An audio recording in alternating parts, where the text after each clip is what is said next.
할렐루야, 감사합니다. 1교시에 이어서 2교시 계속해서 괴로운 일을 우리가 공부하겠습니다. 자, 우리가 이제 요한계시록을 여러분들 이제 공부를 하다 보면은, 우리가 이제 일반적인 상징적인 것들을 먼저 우리가 공부를 하고, 그 다음에, 우리가 1교시 때 했던 것 가운데서 3대 7중 대재앙을 그 속에서 이제 일어날 일들, 그리고 또한 펼쳐질 내용들을 간략하게 오늘은 그것까지만 보도록 하겠습니다. 우리가 이제 그 요한계시록을 여러분들 공부를 하시다 보면은 필시 아셔야 될 것이 있는데 그것은 바로 숫자에 대한 상징성입니다. 상징성. 무엇을 상징하는가라는 상징성이 있는데 그것은 두 가지 숫자에 관한 상징이 있고 그 다음에 내용에 관한 상징이 이 요한계시록에서는 두 가지가 중요점으로 다뤄지고 있습니다. 요한계시록에서는. 그래서 요한계시록에서는 이 상징성을 가지고 있는 숫자와 내용적인 측면을 함께 알지 못하면은 요한계시록은 풀려나지 않습니다. 그리고 이 상징적인 숫자는 우리가 가지고 있는 우리의 상식으로 푸는 것이 아니라 그 당시를 아셔야 되는 겁니다. 특히 이제 그 당시에 소아시아의 7교회를 향하여서 하나님께서 그 서신서를 보냈거든요. 그러면 그 사람들은 이 상징적인 상징성을 가지고 이해를 한다는 거죠. 그렇기 때문에 우리가 그 시대를 이해하지 못하면은 지금의 우리가 생각하고 있는 상징성, 우리가 생각하고 있는 어떤 내용의 상징성과 숫자에 대한 상징성을 가지고 이야기를 하게 되면은 요한계시록은 거꾸로 해석하게 되는 겁니다. 지 맘대로 해석하게 되는 거죠. 그래서 상징성에 관한 것은 그 당시의 시대를 찾아가야 합니다.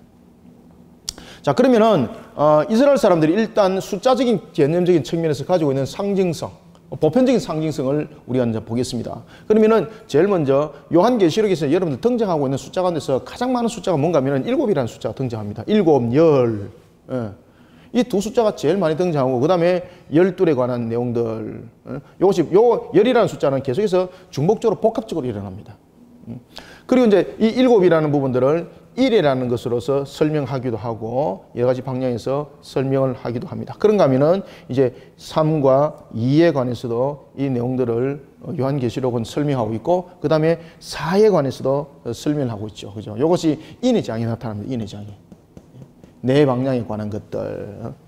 그러면은 자, 상징적인 측면에서 이런 무엇을 말하고 있다? 항상 여러분 기억하십시오. 이런 대표성을 상징하고 있습니다. 우리가 11조를 드릴 때도 열이라는 것은 어떤 의미를 가지고 있는가 하면은 충만합니다. 충만한. 가득 찬. 더 이상 담을 것이 없다라는 것을 충만이라고 말하고 있죠. 한 그릇에 무엇이 담겼을 때에 가득 찬 것. 이것을 우리가 충만이다 그럽니다. 충만.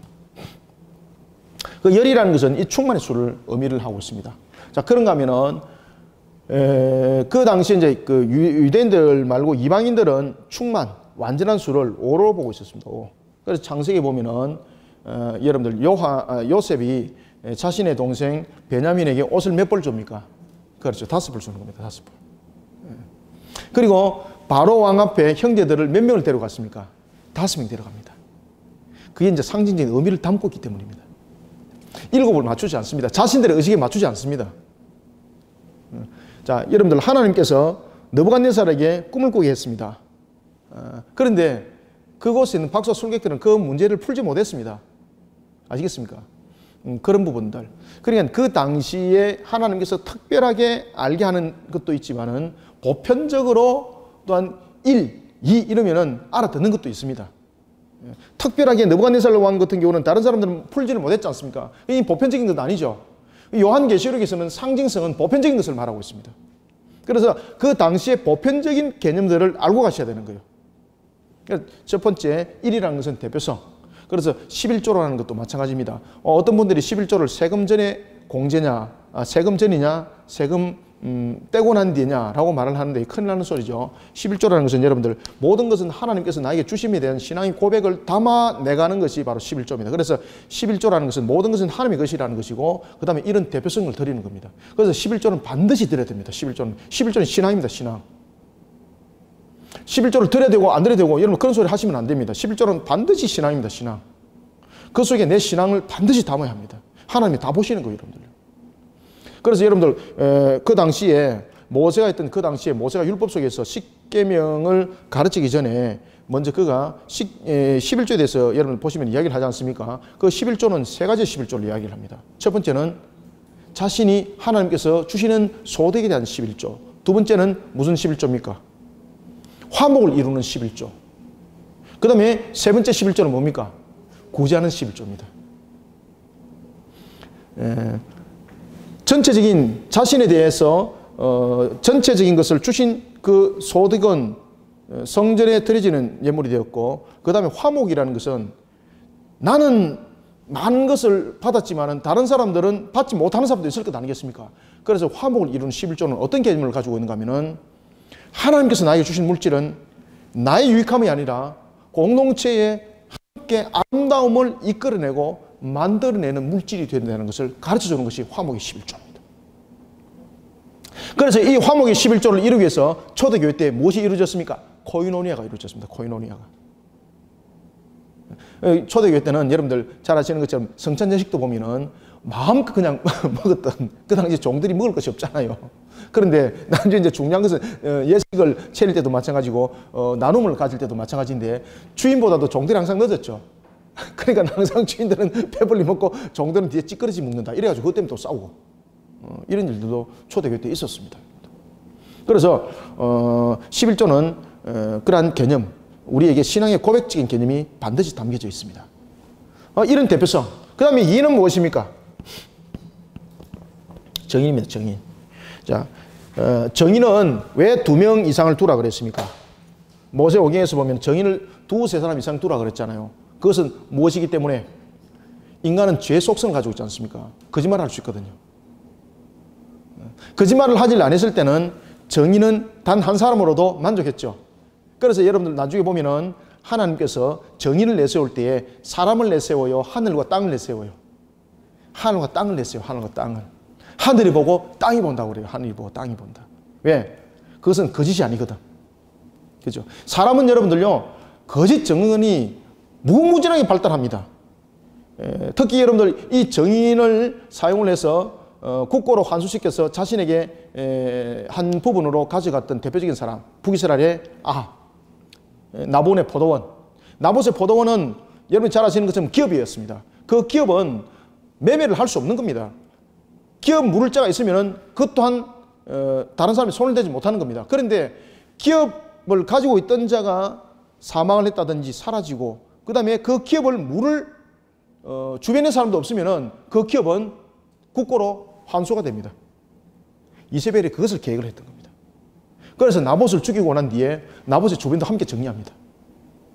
그러니까 누가 친인척 가까운 사람들이 그 기업을 받으려고 그러겠습니까? 그 기업을 받으면 바로 죽음인데 그 전부 다 포기를 하는 겁니다. 그러니까 나봇의 포도원이 자연스럽게 어디로 환수되었습니까? 국고로 환수되어서 그것이 아합에게 주어진 겁니다. 그런 것들 여러분 잘 아셔야 돼요, 여러분들요. 그래서 이는 정인. 왜? 사람은 죄의 속성을 가지고 있기 때문에 2-3사람이 있어야만이 이 서로 간에 맞춰서 누가 거짓말인지 누가 진짜로 말했는지를 알 수가 있는 겁니다. 그래서 이 정인이라는 것은 우리에게 인간의 죄의 속성을 함께 말해주고 있다는 거죠. 자, 그런가 하면은 3은 무엇을 말하고 있습니까? 일반적으로 이스라엘 유대인들은 하늘을 담고 있고, 그리고 이 하늘은 어떤 의미를 담고 있습니까? 그들은 하늘을 크게 3가지의 청형으로 개념으로 말하고 있습니다. 그래서 여러분들 잘 아시는 것처럼 고린도서, 갈라디아서, 사도행전 이런 것 3가지 성경들을 좀 쭉 보면은 사도 바울의 행적들을 우리가 볼 수가 있죠. 이 3가지 성경을 통해서 사도행전의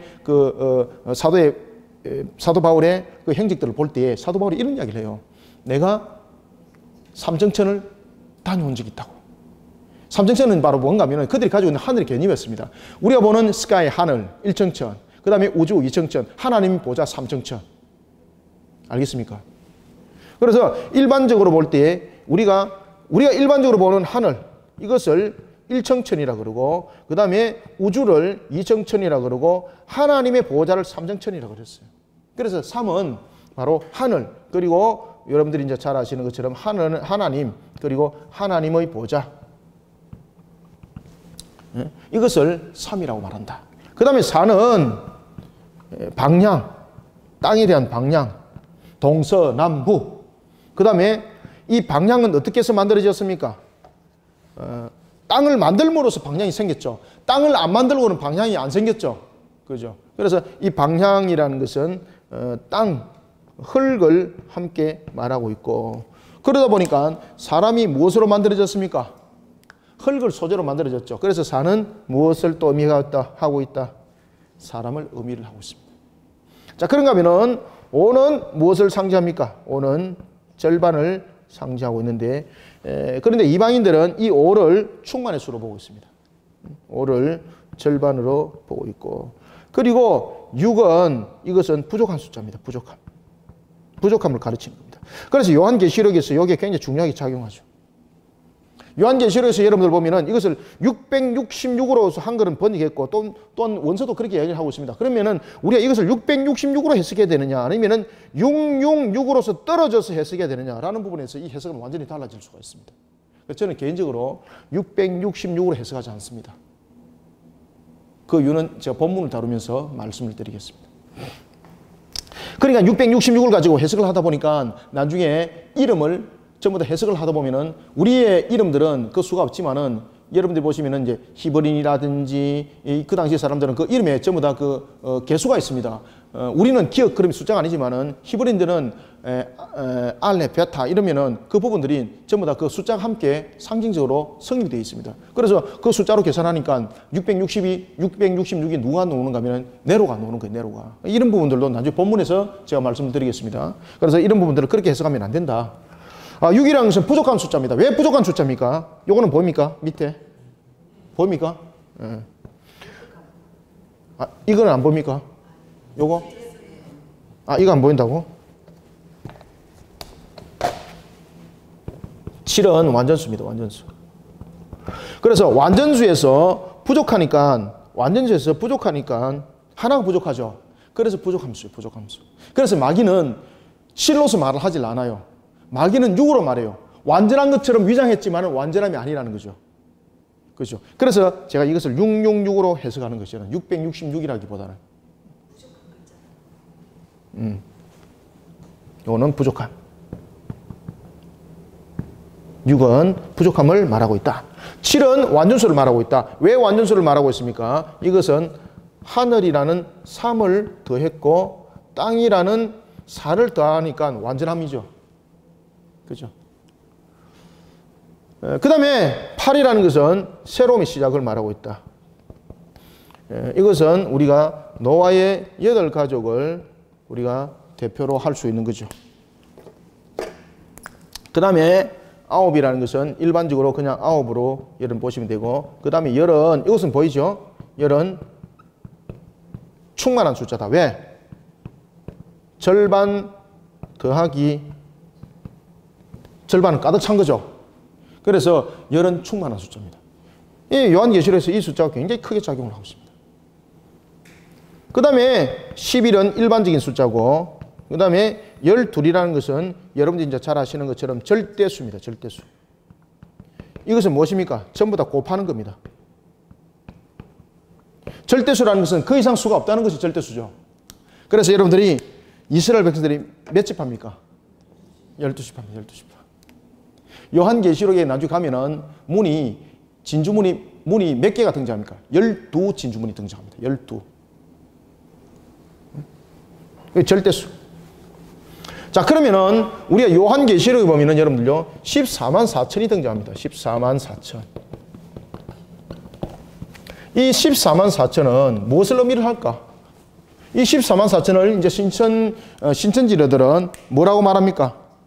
자기들 구원의 수라고 말하는데, 여러분 그렇게 말하면은 이 요한계시록에 대한 이 부분들을 이해를 하지 못하고 들어가는 거죠.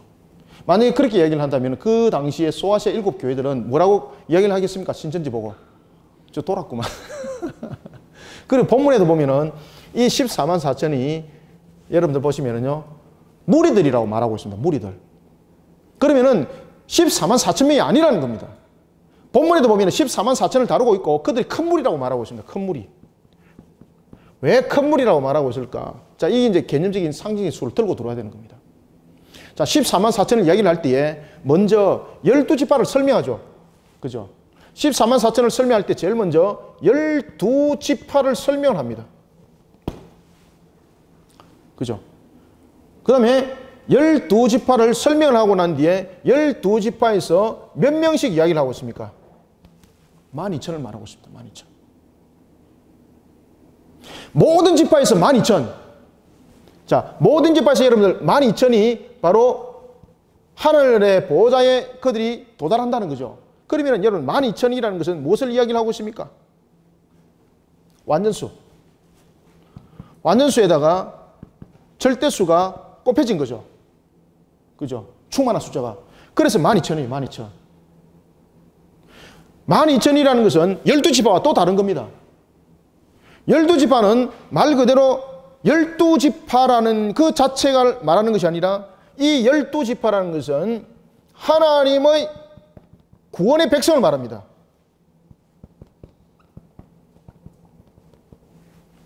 12지파라는 것은 하나님의 구원의 백성입니다. 하나님의 구원의 백성. 이건 숫자가 아닙니다. 그래서 요한계시록의 12진주문입니다. 12진주문은 바로 구원의 백성들이 들어오는 문입니다. 그래서 그 이름이 새겨지고 말하고 있다는 겁니다. 천국은 여러분들 그 이름이 기록되어지지 못한 자는 들어가지 못합니다. 여러분들요. 그래서 12지파는 숫자를 말하는 것이 아닙니다. 12지파는 하나님의 구원의 백성, 이것을 상징하고 있습니다. 그렇기 때문에 하나님께서 이스라엘 백성들을 12지파라고 이야기를 하고 있고 12지파를 그래서 뽑은 겁니다. 예수님의 제자들이 몇 명입니까? 12명이잖아요. 12명을 왜 하필이면 12명을 뽑았을까 여러분들 아시겠습니까? 그래서 12명이라는 것은 하나님의 택한 백성을 상징하고 있습니다. 하나님의 택한 백성, 구원의 백성을 상징하고 있다. 응? 구원의 백성을 상징하고 있다. 그런데 요한계시록은 이와 같이 12지파에서 각각 몇 명이 노더라. 12,000명들이 모두 다 균일하게 노는 겁니다.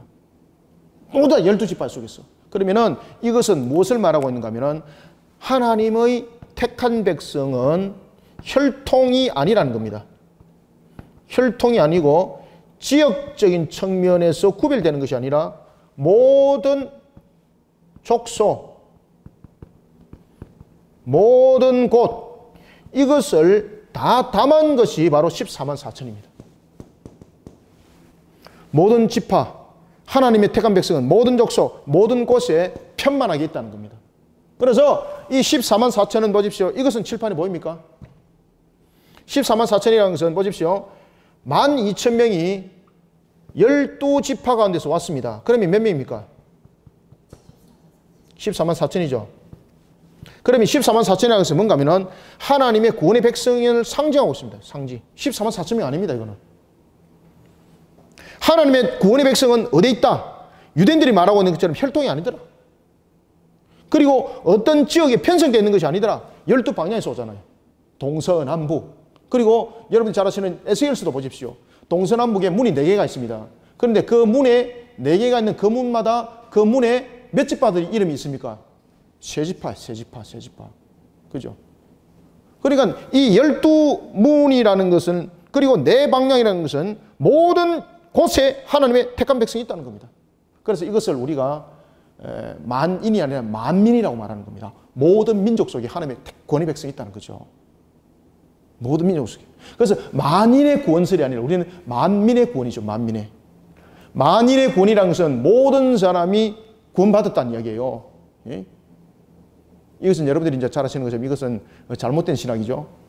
하나님의 택한 백성은 만민, 모든 방향 속에, 우리는 알지 못하지만은 모든 방향 속에 하나님의 백성은 있다는 것을 상징을 하고 있습니다. 그래서 요한계시록에서 14만 4천이라는 것은 모든 족속, 모든 지역에 하나님의 택한 백성이 불러 모아지는 것을 말하고 있습니다. 그래서 그것을 가리켜서 큰 물이라고 말하는 거예요. 큰 물이. 이런 것들도 이제 본문 안에서 다루어 나가도록 하겠습니다. 자, 이런 요한계시록의 이런 상징적인 의미들을 반드시 여러분들이 알고 들어가셔야 됩니다. 따라서 요한계시록에서도 여러분들 보시면은 이 12,000을 이야기를 할 때도 제가 이 12,000에 대해서 이 풀이를 해드렸죠. 그죠? 12,000은. 12,000이라는 것은 절대수에다가 충만한 숫자가 곱이 되더라. 곱이. 그죠? 그러니까 하나님의 택한 백성이, 구원의 백성들이 모든 방향 속에 있고 그리고 또한 충만한 숫자가 이 속에 있었다는 것은 하나님께서 택한 백성을 구원하는 일에 있어서 71마리 양을 잃어버리지 아니하고 모두 다 구원에 이르도록 하셨다는 겁니다. 그래서 하나님께서는 이들을 구원에 이르기 위해서 두 가지 방법을 쓰죠. 첫 번째는 복음이라는 것을 통해서 하나님의 택한 백성을 계수하고 두 번째는 무엇을 통해서 환난이라는 것을 통해서 하나님의 구원의 백성의 그 개수를 채우더라. 그래서 이것이 충만한 숫자가 되는 거예요. 열. 의미인지 아시겠습니까? 이런 상징적인 의미와 사건들을 다 이해를 하고 들어오셔야 되는 거예요. 요한계시록은. 그리고 그 당시에 보편적으로 사람들이 인지했고 그 당시에 보편적으로 사람들이 알았던 것을 가지고 말해야 되는 것이지 엉뚱하게 14만 4천이라는 것을 자신들에 대한 개념으로 12지파라는 것을 말하고 있고 이 헛된 소리 하면 큰일 나는 겁니다. 이거 큰일 나는 겁니다. 12지파 가운데는 여러분들이 잘 아시는 것처럼 야곱의 그 아내가 있었지만은 야곱의 아내가 아닌 여종이 있었지 않습니까? 비라와 실바. 그런데 하나님께서는 비라와 실바 몸에서 태어난 것들도 여러분들이 잘 아시는 것처럼 어떤 그 첩의 자식이라고 또는 서자의 자식이라고 말하지 않더라. 그래서 여러분 혈통이 아니라는 겁니다. 혈통이. 그래서 차별을 두지 않더라는 겁니다. 하나님께서는 구원의 백성들을 우리를 하여금 구원으로 인도할 때에 능력 묻고 학벌 묻고 이렇게 하는 것이 아니라 모든 것은 하나님의 전적인 은혜로 구원에 이르더라는 것을 요한계시록은 그리고 12지파와 그리고 14만 4천은 설명하고 있더라.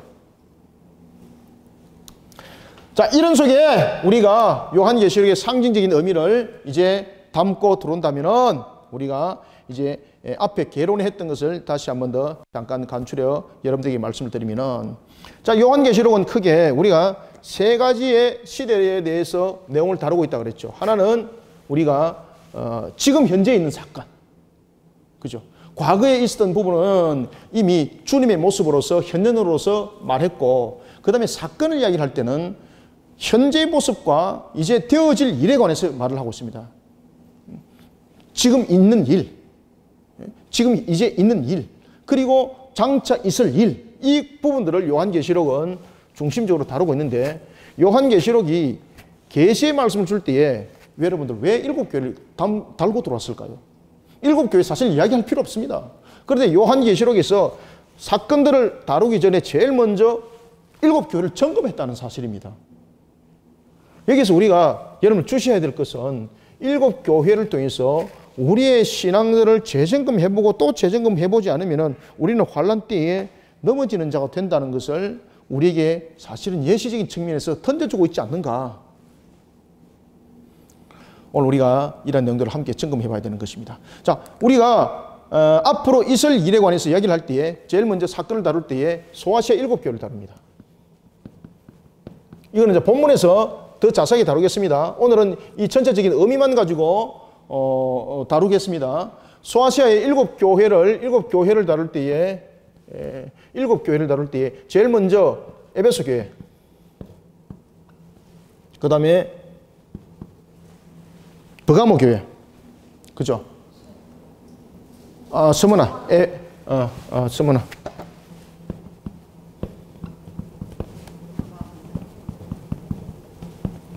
주아디라.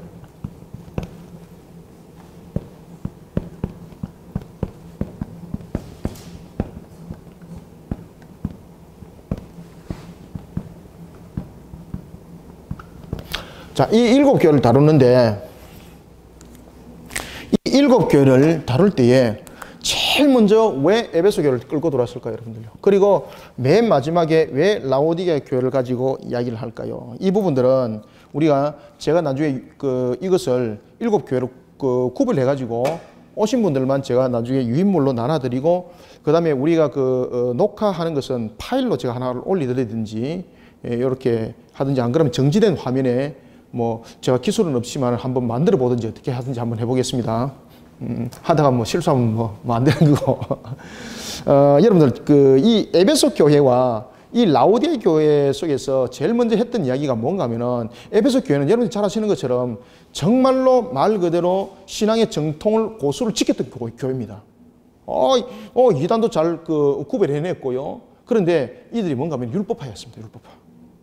나중에 신앙이 고착화가 되는 겁니다. 분명히 정통의 신앙을 고수는 했는데 이 신앙이 고착화가 되어버린 겁니다. 고착화가 되어버리다 보니까 결국은 그들이 하나님으로부터 책망을 받았던 것이 뭔가 하면 첫사랑을 회복하라라는 것이었습니다. 그죠? 그래서 우리는 에베소 교회를 통해서 우리의 신앙이 항상 우리가 잘 아셔야 될 것은 항상 신앙이 인격적 교통 속에서 신앙이 만들어지지 않으면 안 된다는 겁니다. 우리가 알고 있는 지식으로 우리가 알고 있는 상식으로서 신앙을 만들어 가다 보면 신앙이 고착화가 됩니다. 이 신앙이 고착화가 되게 되면은 여러분들 이게 하나의 율법적 교회론이 되지 않습니까?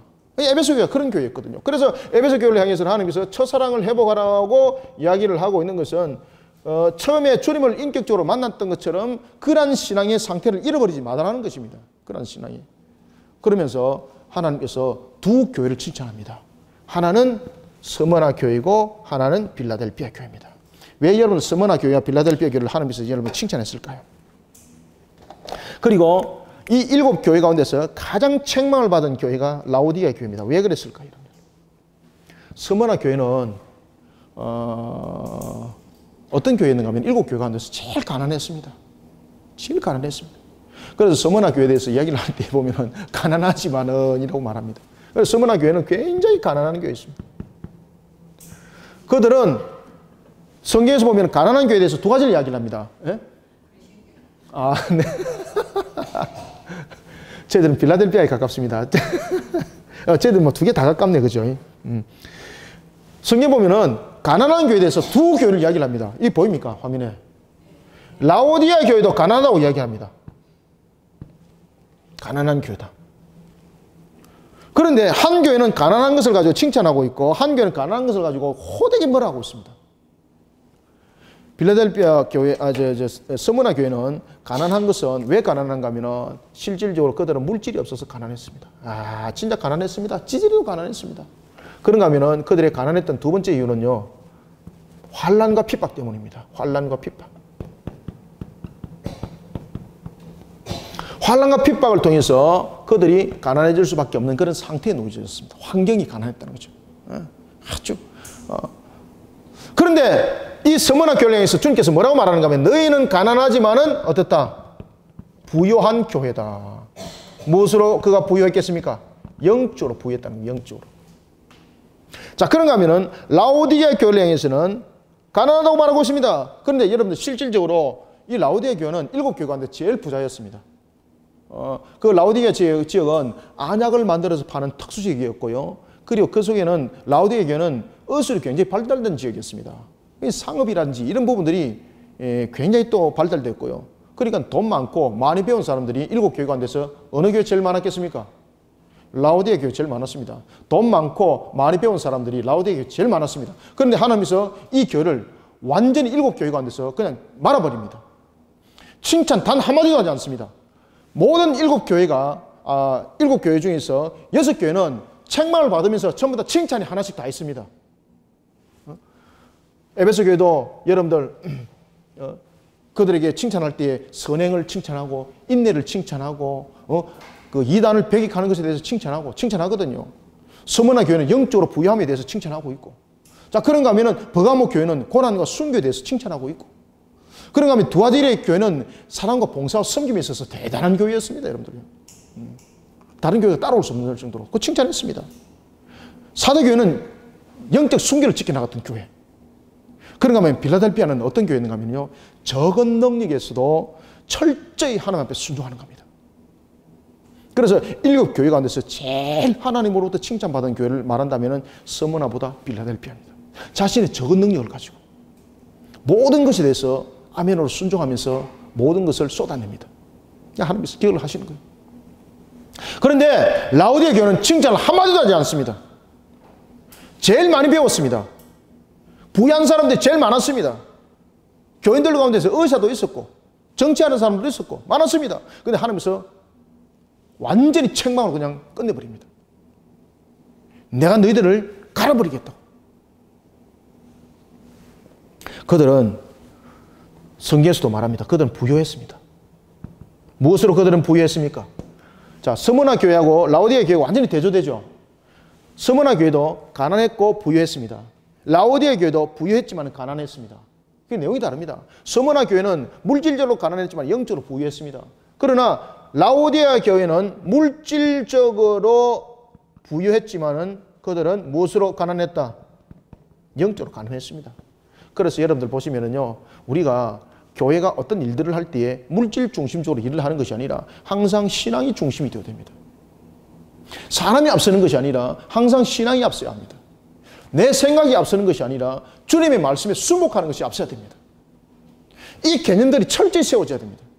그러지 않으면 라오디게아 교회 짝 그대로 닮아가게 되어 있습니다. 주님으로부터 한마디도 칭찬받지 못합니다.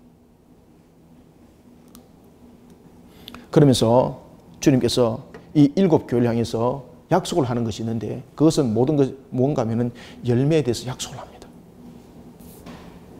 생명나무에 대해서도 약속하시고 그 다음에 새벽별에 대해서도 약속하시고 다 약속을 하십니다. 그때에 하나님께서 이 약속을 통해서 말씀하면서 이 7 교회를 향하여서 공통적으로 했던 이야기가 있는데 그것은 뭔가 하면은 회개하는 신앙으로 너희들을 날마다 정결케 하라는 겁니다. 십자가 보혈로서 우리가 여러분들 대환란, 앞으로 지금도 이제 닥칠 대환란들이 있습니다. 우리를 여러분 우리의 십자가라는 신앙으로서 우리가 십자가의 보혈로서 우리를 날마다 씻어내지 못하면 여러분 환란에서 넘어집니다. 그래서 우리는 7 교회를 모범으로 보면서 야, 빌라델피아 교회는 참 좋았겠다. 여러분 빌라델피아 교회 안 좋았습니다. 빌라델피아 교회가 여러분들 어떤 교회였습니까? 얼마나 환란 속에서 그들이 놓여져 있었습니까? 그럼에도 불구하고 그들은 적은 능력으로도 그들은 항상 무엇을 했다? 순종했습니다. 적은 능력으로. 적은 능력이라는 것은 달란트 가지고 이야기를 할 때에 여러분 5달란트, 2달란트, 1달란트가 있는데 그거 가지고 비교하지 않았다는 겁니다. 주님께서 나에게 시킨 것은 항상 감사하게 여겼다는 겁니다. 주님께서 오늘 이거 하다가 그만둬. 그러면은 아멘. 그럼 이거 돼. 그러면 아멘. 어떤 관계 속에서도 주님을 의심치 않았다는 것이고 어떤 관계 속에서도 나의 환경을 돌아보지 아니하고 하나님의 말씀에 순복하는 것에 나의 모습을 다 내어놓은 교회가 그 교회가 빌라델피아였습니다. 빌라델피아. 그런 빌라델피아 교회를 향해서 다른 6 교회와 다르게 주님께서 당부하는 것이 있는데 그것은 뭔가 하면 면류관을 굳게 지켜라. 이 칭찬한 교회도 아시겠습니까? 이 칭찬한 교회를 향해서도 무엇을 지켜라? 면류관을 굳게 지켜라. 굳게 지켜라. 면류관은 2 가지를 상징한다 그랬죠. 하나는 우리의 구원의 면류관을 상징하고 있고 두 번째는 무엇을? 상급을 상징하고 있다. 그죠? 이렇게 적은 능력으로 순종했던 7 교회였던 빌라델피아에게 당부할 이야기가 없잖아요. 그런데 이런 7 교회에서 가장 대표적인 빌라델피아 교회를 향해서도 면류관을 잃어버리지 않도록 면류관을 굳게 붙잡아라. 굳게 붙잡아라. 아시겠습니까? 그러면 면류관을 어떻게 굳게 붙잡겠습니까? 십자가 보혈로서 회개 신앙으로서 바르게 안 세우면 안 되는 겁니다. 그래서 7 교회를 향해서 주님께서 공통으로 하신 말씀이 있는데 그 말씀은 무엇입니까? 귀 있는 자는 성령이 교회들에게 하시는 말씀을 들을지어다. 귀 있는 자는 귀 있는 자는 이 요한계시록의 하이라이트죠. 귀 있는 자는 성령이 교회들에게 하신 말씀을 어떻게? 그렇죠. 들을지어다. 들을지어다는 것은 무엇을 말하고 있습니까? 지켜 준행하라는 겁니다. 지켜 준행하라. 지켜 준행하라. 자, 이런 속에 7 교회를 우리가 간략하게 봐왔습니다. 특히 이제 버가모 교회는 우상 숭배를 배척했던 교회였습니다. 그 고난과 순교적인 위기 속에서도 그럼에도 불구하고 그 교회가 결국 왜 책망받는가 하면요, 니골라 당을 우리가 여러분들 열왕기에도 보면은 우상을 다 척결했는데 무엇을 남겨뒀더라? 저 산당을 남겨뒀더라. 딱 그 모습입니다, 이게. 버가모 교회가 바로 그런 교회였습니다. 그런 교회. 우시아도 여러분 종교개혁을 일으키다가 결국은 종교개혁 속에서 그가 실패했죠, 그죠? 우상에 산다. 우상에 산다. 다 그런 요소가 있었기 때문에 그가 여러분들 그 자신이 해서는 안 되는 그런 제사장의 일들을 탐하고 그러면서 여러분 결국은 문둥병으로 별관에서 마지막을 그 생명을 자신의 아들이 섭정왕으로 쓰고 자신의 뒤로 물러나는 이런 역사가 그 속에서 나타나는 겁니다. 그래서 우리는 이 스무나 교회를 통해서 또한 우리가 빌라델피아 교회를 통해서도 배울 것이 있지만은 이 남은 5교회를 통해서도 배워야 될 것이 많습니다. 왜냐하면은 이것이 우리의 모습이기 때문에 그렇습니다. 내가 빌라델피아야 착각하지 마십시오. 언제든지 라오디게아 될 수 있다 없다? 될 수 있습니다. 그렇기 때문에 귀 있는 자는 성령이 교회들이 하는 말씀을 들을지라고 말하는 거예요. 우리를 날마다 십자가 신앙으로 세우지 않으면 환란 때에 넘어집니다. 왜? 두 짐승이 등장하기 때문에. 요한계시록 보면은 두 정인과 두 짐승이 이제 등장합니다. 두 짐승과 두 정인이 등장합니다. 두 짐승은 바로 요한계시록의 마귀의 강력한 세력이었고, 두 정인은 바로 주님의 부름을 받아서 사명을 감당하는 자들인데 두 정인이 죽습니다. 그리고 이 두 정인이 죽는 것을 이 마귀의 세력들이 엄청 기뻐하면서 광고를 하는 겁니다. 그런데 이 두 정인이 죽은 것을 길거리에 사람들에게 증명하면서 보이기도 합니다. 그런데 이 두 정인이 어떻게 될까요? 살아나서 부활을 하는 겁니다.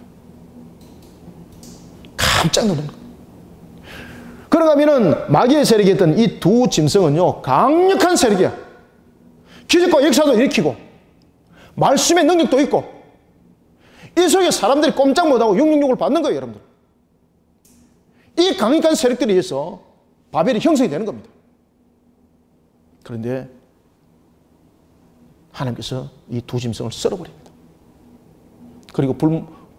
그리고 이들을 불못에 던져버립니다.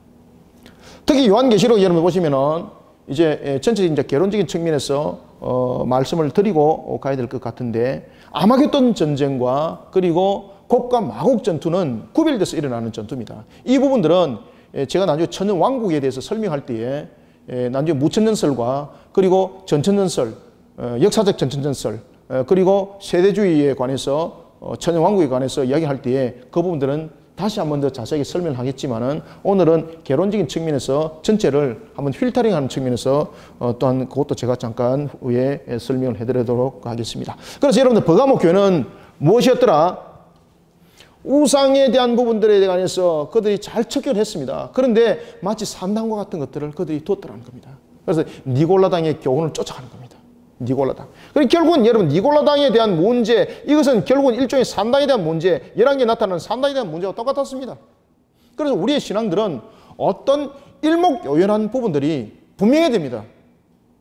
신앙은 정결해야 됩니다. 신앙의 접목점 가지면 안 됩니다. 그래서 신앙적인 측면에서 하나를 받아들이고 저것을 우리 것으로 만들면 된다. 그렇지 않습니다, 여러분들. 그 속에 무너지는 겁니다. 하나를 받으면 두나 받아들이기 쉽고, 두나 받아들이면 세 개 받아들이면 이제는 더 이상 쓸 수 있는 존재는 없어지는 겁니다. 하나님께서 버가모 교회를 향해서 그것을 강하게 질타를 가했던 것입니다. 그런가 하면은 여러분들 보시면은 두아티레 교회는 이세벨과 같은 자를 따르는 겁니다. 이세벨. 그래서 하나님으로부터 책망을 받는 겁니다. 그런가 하면은 4대 교회는 왜 여러분들 문제점을 일으켰을까요?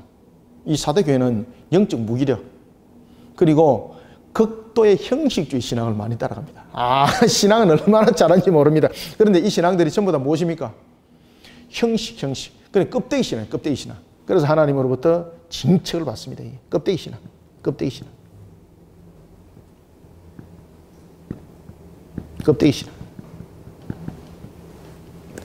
하나님으로부터 그래서 징책을 받는 겁니다. 이런 7 교회에 대한 내용들을 설명을 하고 요한계시록에 이제 3대 7중 대장을 설명하는 것은 우리의 상태를 확실하게 점검하라는 겁니다. 그러면서 앞으로 일어날 3대 7중 대장에 있어서 우리를 바르게 세우지 못하면 그 환란에 너희들이 넘어지는 자가 된다. 그러니까 빌라델피아 교회를 향해서도, 그리고 스무나 교회를 향해서도 동일하게 무엇을 이야기를 했습니까? 귀 있는 자는 성령이 교회들에게 하는 말씀을 들을지어다. 항상 회개, 십자가, 보혈의 신앙으로 자신을 바르게 세우지 않으면 항상 빌라델피아가 라오디게아 된다, 안 된다? 된다. 바르게 세워나가라. 껍데기 신앙으로는 안 된다. 특히 여러분들 껍데기 신앙, 사대교회 있지 않습니까? 사대교회. 얼마나 신앙 활동 잘했는지 모릅니다. 그런데 하나님께서 뭐라고 말하고 있습니까? 너 껍데기다, 껍데기. 얼마나 열심히 다했는지 모릅니다. 그런데 주님께서 말씀하십니다. 너 껍데기다, 껍데기. 라오디아 교도 신앙을 얼마나 열심히 잘했는지 모릅니다. 그런데 주님께서 이렇게 말합니다. 너는 영적 가난한 자다. 자신의 목적이 신앙이에요. 자신의 목적이 신앙.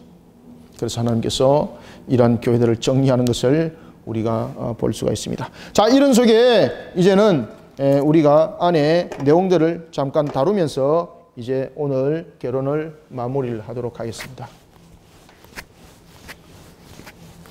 자, 요한계시록에서 이제 여러분들 보시면은 여러 가지 환란 속에 일어나는 일들 그런가 하면은 요한계시록에서 우리가 또한 구별되어서 봐야 될 내용들이 있습니다.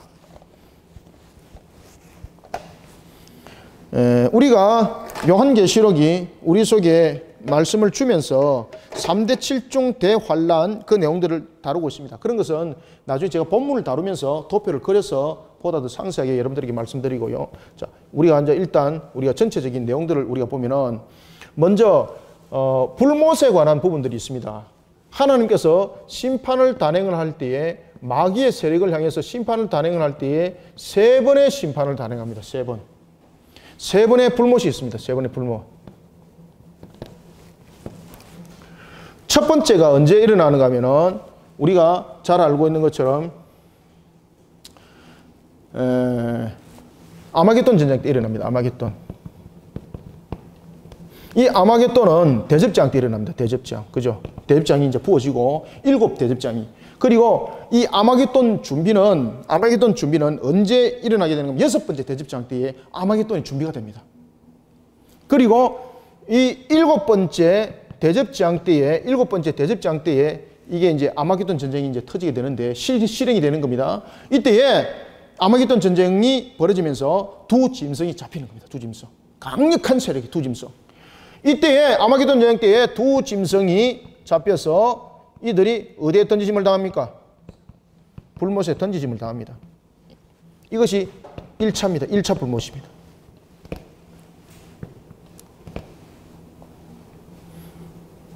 대접장입니다. 자, 대접장은 어디에만 갖다 부어지는 것이다? 마귀의 세력에만. 마귀의 세력에만 부어집니다.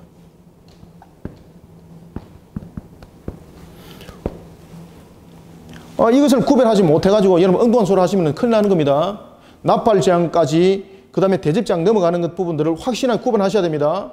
그래서 우리는 여러분들 언제 여러분들 우리가 그 휴거를 하게 되는가 하면은 전반적인 측면에서 대접장이 일어나는 그 측면에 여러분 주님께서 오신다 보시면 되겠습니다.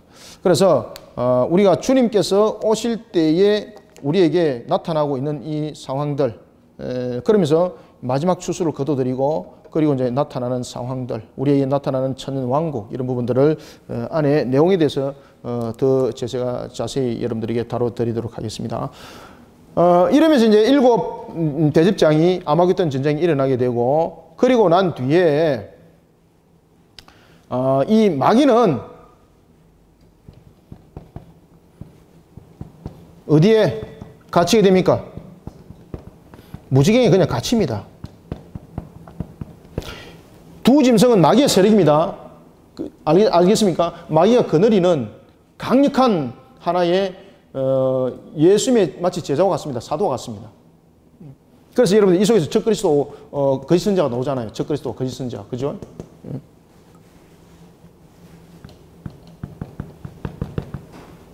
거짓 선지자.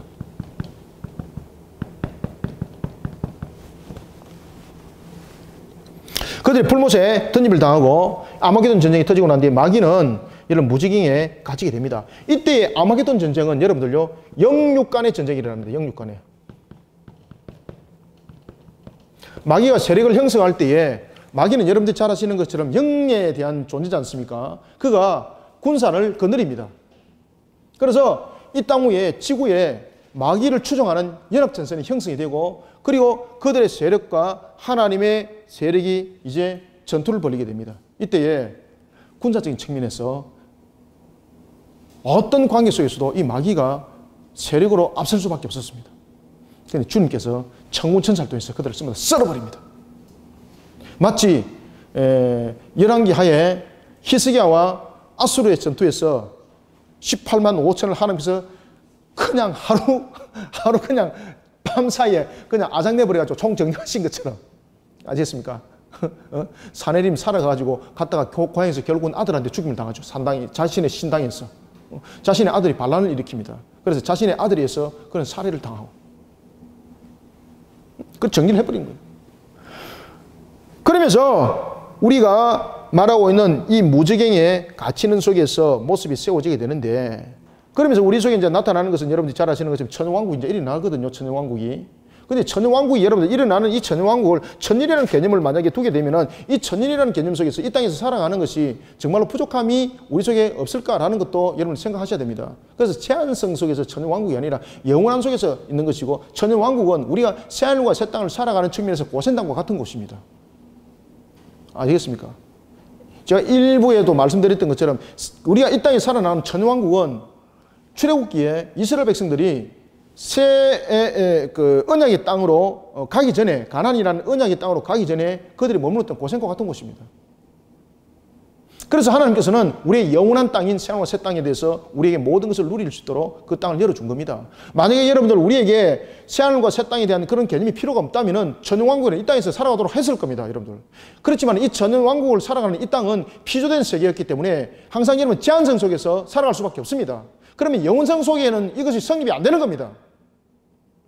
그러니 하나님께서는 모든 것을 만드시고 다 정리를 하고 새하늘과 새 땅을 통해서 우리에게 영원성을 함께 성립하도록 하신 겁니다.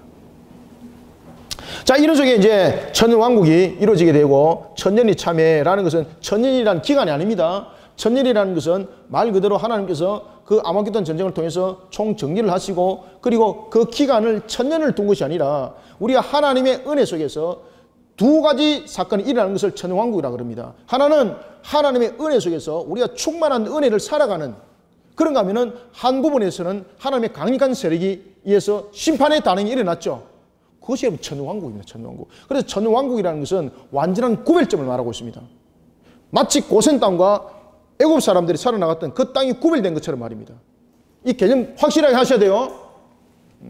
그래서 천년왕국이라는 것은 천년을 살아가는 것이 아니라 이 땅을 살아가면서 하나님께서 완전하게 구별하셨다. 그래서 여러분들 천년이라는 속에서 개념이 주어지는 것이 무엇입니까? 열이라는 완전수가 이 속에 있는 겁니다. 완전수.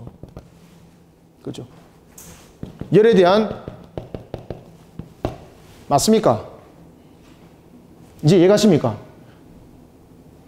완전함이 세 번이 그 속에 임하는, 그래서 이 천년왕국이 천년왕국. 그럼에도 불구하고 이것은 영원성이 있습니까? 없습니까? 영원성이 없기 때문에 천년왕국은 새하늘과 새 땅의 예표예요.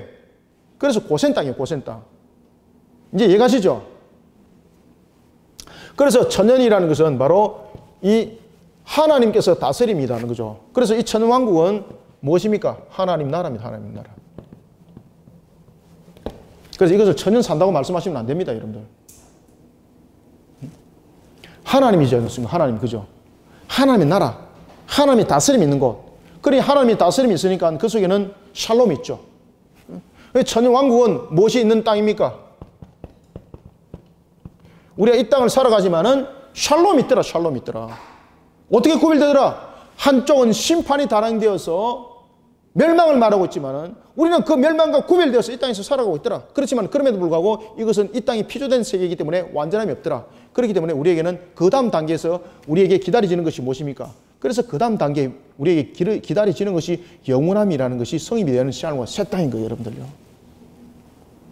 자, 그리고 난 뒤에 이제 천년이 참회라는 것은 하나님께서 모든 것을 이루심에 있어서 충만하게 모든 것이 다 해결되었을 때라고 말하는 거예요.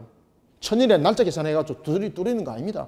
야, 이 하루 부족한데, 그래서 하루가 더 찼으면 이제 천년이 됐습니다. 계산기하고 마치 두드리듯이, 숫자적인 개념 속에서 두드리듯이 천년이 됐기 때문에 뚜껑을 열었습니다. 이렇게 말씀하시면 오해입니다. 그래서 천년이 찼다는 것은 하나님께서 다스림이 있는, 하나님의 나라에서 다스림이 있는 것이 모든 것이 다 충만해졌고, 그리고 마귀에 대한 세력들이, 여러분 전쟁이 하루 만에 끝나는 것이 아니지 않습니까? 그래서 마귀에 대한 세력들이 이 땅에서 마귀에 대한 세력들이 정리가 총되었다는 겁니다. 그래서 때가 참여, 천년이 때가 참여라는 것은 마귀의 세력들 정리를 다 했습니다 이 말입니다. 그러면 마귀의 세력들이 아마겟돈 전쟁을 벌이면서 그들의 세력들이 아마겟돈 전쟁에만 임한 것이 아니라 세계 첫째 곳곳에 있는 것 아니겠습니까? 그것을 하나님께서 정리를 다 해버린다는 거죠. 그것이 천년이 때가 참여라는 것은 완전한 수. 이것을 절대 잊어버리지 마라. 천년이 참여라는 것은 하나님께서 완전한 때를 만들어 가신 것을 말하고 있다. 그것은 뭔가 하면 마귀의 세력에 대한 총정리. 이 마귀의 세력이라는 것은 영육간의 세력이 이 땅에 존재하고 있었죠. 그래서 영육간의 모든 부분들을 하나님께서 정리를 하고 난 뒤 그 모든 것을 한 것이 바로 천년이 참여라는 것을 말하고 있다. 요 나중에 요한계시록에 들어가면 제가 본격적으로 말씀드립니다. 그리고 천년이 참여 이때에 여러분들 보시면은 이제 영에 대한 세력은 남아있고 여기에서는 육에 대한 세력은 이미 끝났습니다. 여기서 육의 세력은 전부 다 죽음입니다. 그래서 천년이 참여라는 것은 마귀에 속한 육의 세력들, 마귀에 속한 육의 세력들은 전부 다 죽는 겁니다. 그래서 이 천년이 참여라는 것은 마귀에 속한 육의 세력들이 전부 다 죽임을 당해서 어디로 갑니까? 마귀에 속한 죽음의 세력들이 전부 다 죽어서 어디로 갑니까? 음부로 가는 거예요, 음부요. 때가 참여. 그러면은 이 때가 참여라는 것에 대해서 이야기할 때는 육에 대한 것은 전부 다 정리가 되는 겁니다. 육에 관한 것은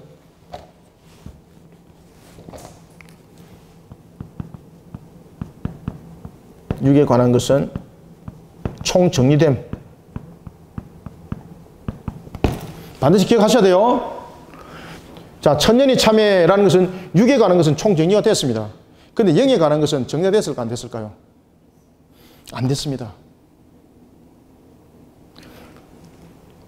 마귀는 무지개에 갇혔습니다. 그런데 우주라는 공간 속에는 마귀의 세력들, 타락한 천사들이 그곳에 있는 겁니다. 그죠? 그러면 문제가 남았죠. 그래서 이 땅을 총정리하는 겁니다. 그래서 무지개를 연다는 것은 뭔가 하면은 공간 속에 첫째 곳곳에 있는 마귀의 세력들을 총집결을 시켜야 되잖아요. 마치 여러분들 예후가 바알 신을 섬기는 자들을 총정리하기 위해서 전국 방방곡에 소문을 내죠. 광고를 붙여가지고 여호와를 믿는 놈들은 여기서 한 발짝도 이곳에서 머물지 못할 것이다. 모두 물가라. 그러니까 바알을 믿는 신들이 야 이거 우리 때가 왔구나. 그래가지고 스스로 막 뭐 옷을 입으면서 내가 뭐 바알에 내가 선지자들 이러면서 한 곳에 다 모이죠. 이것처럼 마귀를 통해서 잔존 세력들을 전부 다 영인 잔존 세력들을 전부 다 모으도록 하는 겁니다. 그래서 무지개를 문을 그렇게 해서 여는 겁니다. 왜 하나님께서 여러분 무지개를 여는가를 잘 아셔야 됩니다, 여러분들. 영의 마지막 총정리입니다. 육은 이미 세력화됐던 육은 이미 아마겟돈 전쟁에서 시작해서 천년이 참여라는 이 기간을 통해서 정리합니다. 육은. 알겠죠? 이것은 무슨 기간이다? 천년이 참여. 아마겟돈 전쟁을 통해서 마귀의 육신의 세력들을 전부 다 총정리하는 기간이다. 이거. 그러면 남은 것은 이제 영의 세력들이잖아요. 그죠? 그래서 육신이 죽어서 하나님의 택한 백성들은 우리가 천년 왕국 속에서 전부 다 부활해가지고 우리가 여러분들 잘 아시는 것처럼 주님이 우리에게 함께 하실 때는 우리는 이 속에서 영육간의 부활을 다 합니다. 영육의 부활. 영육간의 부활을 해가지고 우리가 천년 왕국을 살아갑니다. 우리는 여러분 천년 왕국을 살아갈 때 영적으로 살아가는 것 아닙니다. 이 땅의 천년 왕국은 영육간의 부활에서 살아가는 겁니다. 영육간의 부활한 상태에서. 자, 이런 속에서 천년이 참여라는 것은 마귀의 세력들은 육에 관한 것은 총정리가 되는 겁니다. 그럼 이제는 영의 세력이 남았다는 거죠. 그래서 하나님께서 무엇을 엽니까? 그래서 무지개를 여는 겁니다. 무지개를 여니까 마귀가 딱 등장하니까 어디에서 숨었는지 이 마귀들이 영의 세력들이 마귀에게 총집결을 하게 되는 거죠. 그래서 하나님께서 딱 하나로 딱 만들어 놓은 거예요. 그리고 난 뒤에 이 속에서 천년 왕국이 끝나고 난 뒤에 이 속에서 이제 무엇이 일어납니까? 곡과 마옥 전투가 이 속에서 곡과 마옥 전투. 그래서 이 곡과 마옥 전투는 마지막 영적 전투입니다. 마지막 영의 전투.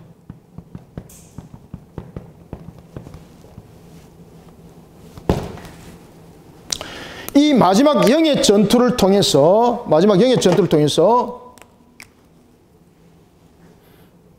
마귀는 그 모든 세력들은 마지막 남은 마귀의 모든 세력들은 곡과 마옥 전투에서 어디로 갑니까? 이제는 무적행이 아니죠. 마귀가 어디 갑니까? 불못에 가죠. 마귀. 불못은 완전한 심판입니다. 그곳은 영이 극심한 고통을 받는 곳입니다. 여러분들, 영이 이 세상에서는 영을 고통을 줄 만한 그런 어떤 그 완전함이 없습니다. 그런데 이 불못은 영이 마치 육신이 고통을 당하는 것처럼 육신과 영이 함께 고통을 당하는 불못입니다. 이 불못은. 그저 여러분들 불못은 그냥 뜨겁습니다. 이 수준이 아닙니다. 이 불못이라는 것은 영도 고통을 피할 수 없는 곳입니다. 마귀가 그곳에 던짐을 당하는 겁니다. 그리고 이 불못은 들어가면 나오지 못하는 곳입니다. 그래서 2차로 마귀가 영이 총정리가 되는 거죠. 영의 세력을 총정리하는 것이 바로 2차 불못입니다. 1차 불못은 두 짐승을 정리를 하는 것이었고 2차는 마귀, 바로 영의 세력을 총정리를 하는 것이었습니다. 그리고 난 뒤에 여러분 곡과 마옥 전투가 일어나고 난 뒤에 여기서 무엇이 일어납니까? 여기서 백보자 심판대가 이곳에서 열려지게 되는 겁니다. 이때에 음부에 있는 이 세력들이 부활합니다. 영육간에 부활합니다. 왜 영육간에 부활할까요? 행위 심판을 단행하기 위해서 음부에 있는 자들이 영육간에 부활합니다. 우리의 부활은 주님이 재림하셔서 천연왕국 가는 것으로서 우리의 부활은 끝납니다. 그리고 천연왕국이 끝나고 난 뒤에 곡과 마옥 전투가 일어나고 난 뒤에 여러분 보시면은 이렇게 백보자 심판대가 열리질 이때에 음부에 있는 자들이 영육간에 부활하게 됩니다. 그래서 백보자 심판대 앞에는 여러분 영육간에 부활을 해서 천연왕국에 있던 자들과 그리고 음부에 있던 자들이 전부 다 영육간에 부활을 해서 그 심판대 앞에 서게 되는 겁니다. 그러면서 완전한 심판의 단행을 통해서 이 음부 세력에서 부활한 자들은 그 행위책으로 심판을 단행할 때에 그 행위로 인하여서 일어날 때에 그 심판에 대한 근거를 전부 다 제시를 하는 거죠. 그래서 이 행위의 심판에서는 세 가지의 책에 대한 근거가 제시가 됩니다. 첫 번째는 무엇입니까? 율법에 대해서. 두 번째는 양심에 대해서. 세 번째는 복음이라는 법에 대해서. 그래서 피할 길이 없는 겁니다. 그런 행위를 다 물어보는 겁니다.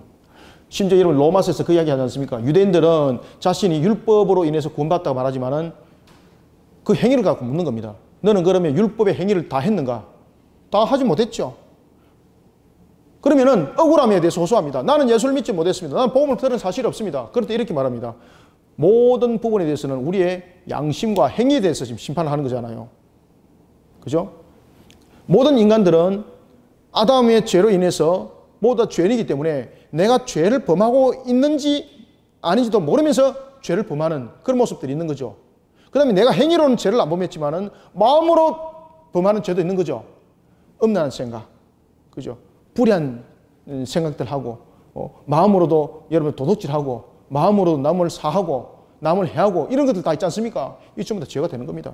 그래서 우리는 과거의 죄와 현재 죄와 미래 죄가 예수 그리스도의 십자가에서 이루신 다 이뤘다라는 그것으로 인해서 우리의 회개는 씻음을 받았지만은 음부에 있는 자들은 이 양심에 대한 부분들을 해결받지 못했던 겁니다. 우리는 이 양심에 대한 부분들을 예수 그리스도의 보혈로서 우리는 해결을 받았는 거지 않습니까?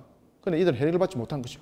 그래서 이런 부분들이 전부 다 행위로서 모든 부분들이 확인이 되어지고 그리고 난 뒤에 이들이 어디에 가게 되는 겁니까? 불못에 가게 되는 겁니다. 이것이 3차 불못입니다. 3차 불못. 그래서 요한계시록에서는 이것을 가지고 무엇이라고 설명하고 있습니까? 둘째 사망이라고 말을 하는 겁니다. 둘째 사망. 맞죠? 그들이 죽어서 첫 번째 음부가 왔으니까 이것이 첫째 사망이죠. 첫째 사망.